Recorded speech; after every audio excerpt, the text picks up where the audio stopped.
parmi les anges, peut-être même une position de grande autorité, mais son orgueil aurait provoqué une rupture avec l'ordre divin. Cette interprétation apparaît dans plusieurs écrits théologiques des premiers siècles. Les auteurs chrétiens cherchaient à expliquer comment le mal pouvait exister dans une création considérée comme bonne. L'idée d'une rébellion parmi les anges offrait une réponse possible. Le mal n'aurait pas été créé directement par Dieu. Il serait apparu à partir du libre choix d'un être qui a décidé de s'éloigner de l'ordre divin.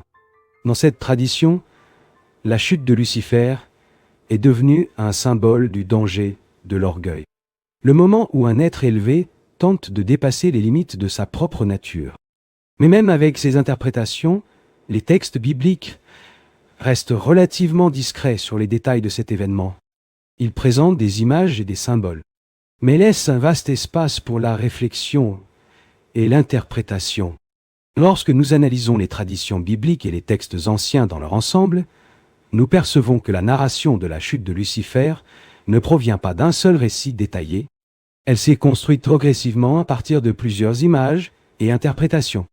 L'astre du matin qui tombe dans le livre d'Isaïe, le chérubin jeté à terre dans le livre d'Ézéchiel, la guerre dans le ciel décrite dans l'Apocalypse, et les récits d'anges qui se sont corrompus dans des textes comme le livre d'Enoch.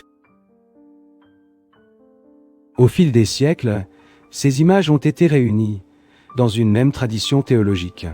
C'est ainsi qu'est apparue la narration connue aujourd'hui, histoire d'un ange qui se serait exalté, une rébellion dans le ciel et l'expulsion d'un adversaire devenu symbole du mal. Mais de nombreux chercheurs modernes observent que les textes bibliques utilisent fréquemment un langage symbolique. Ces passages peuvent